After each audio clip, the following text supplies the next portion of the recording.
Los alemanes o pueblo germano son un grupo étnico europeo que habita el norte y el centro de Europa, más específicamente en países como Alemania, Austria, Suiza y algunas minorías en países colindantes.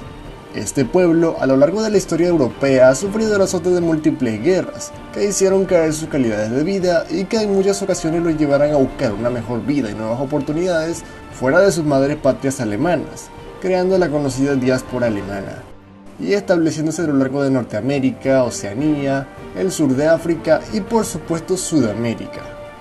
En el caso de Sudamérica, los inmigrantes alemanes terminaron colonizando e influenciando enormemente a muchos países de este subcontinente, dejando huellas como infraestructura, gastronomía, aportes lingüísticos, entre otros, que en la actualidad se pueden apreciar. El día de hoy te hablaré sobre la inmigración y colonización de la tierra de la cerveza y el vals en Sudamérica.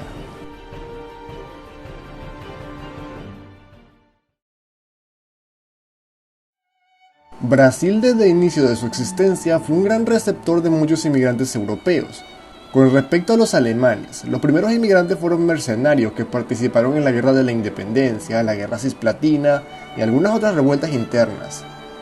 A partir de 1850 Brasil vio un apogeo de la inmigración alemana, debido a la prosperidad que tenía y la inestabilidad en la que se encontraba Alemania en aquel momento.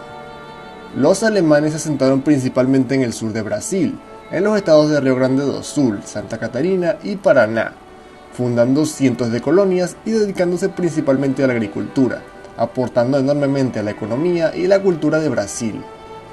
Durante el periodo nacionalsocialista, aproximadamente 3.000 germano-brasileros llegaron a tener conexiones con el NSDAP. Uno de ellos fue Egon Albrecht, que fue un destacado aviador germano-brasilero que participó en la Segunda Guerra Mundial.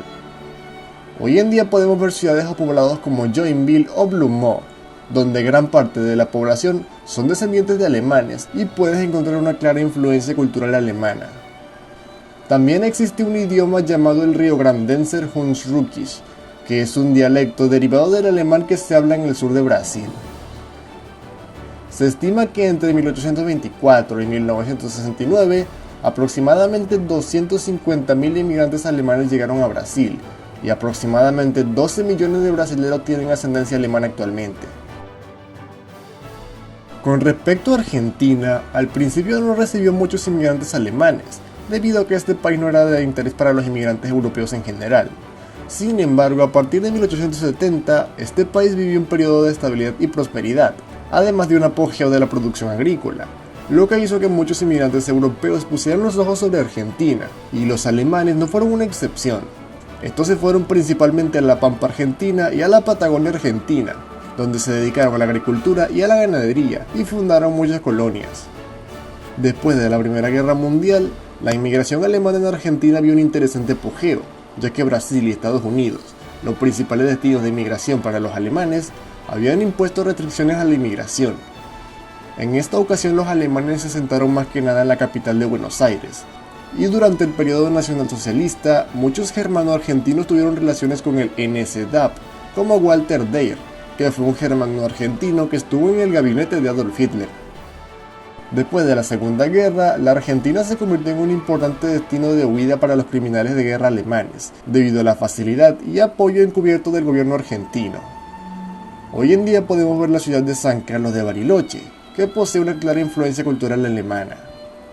Se estima que entre 1919 y 1932 llegaron a la Argentina más de 72.000 inmigrantes alemanes, y aproximadamente 3.5 millones de argentinos tienen ascendencia alemana actualmente. Chile es un caso particular. Este país en sus inicios no fue un gran foco de atención para los inmigrantes europeos, especialmente por su ubicación geográfica, estando muy lejos de Europa. Sin embargo, a partir de 1845, el gobierno chileno comenzó a fomentar la inmigración para poblar los territorios sureños de Araucanía, los ríos, los lagos y Aysén, que tenían muy poca densidad de población y eran principalmente amerindios. Entre toda la inmigración a Chile en este periodo destaca la alemana.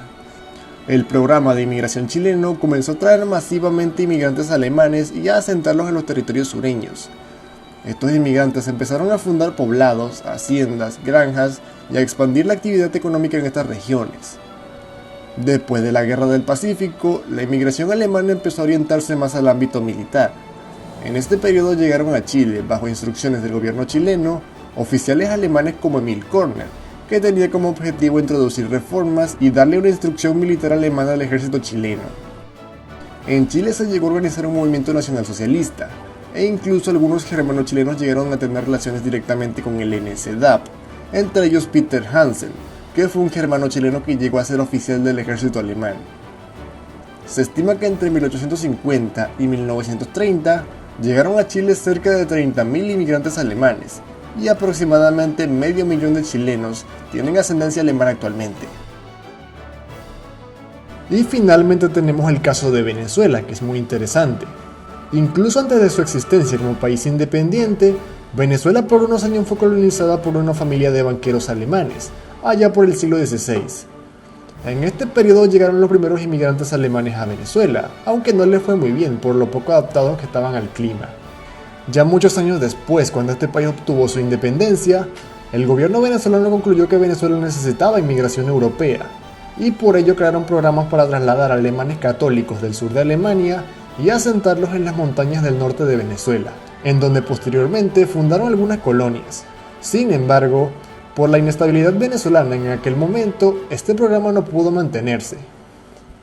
A partir de acá la inmigración alemana fue bastante reducida y hubo muy poca inmigración europea en general en este país.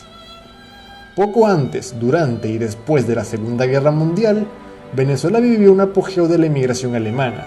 Al principio eran judeo-alemanes que venían huyendo de la persecución de los nazis, y después eran refugiados alemanes en general, que venían huyendo de la devastación de su país. Hoy en día tenemos el poblado de El Jarillo o la Colonia Tovar, que son comunidades alemanas en Venezuela y que lograron preservar muy bien su cultura. Aproximadamente de medio millón a 1 millón de venezolanos tienen ascendencia alemana actualmente. Y bueno, estos fueron algunos casos de la colonización alemana por Sudamérica. En el resto de países de este subcontinente también hubo cierto movimiento germánico, por ejemplo el poblado de Pozuzo en Perú, o Nueva Germania en Paraguay. Hey, si el video te gustó, por favor, dale like y suscríbete. Comparte este video con tus amigos y hasta la próxima.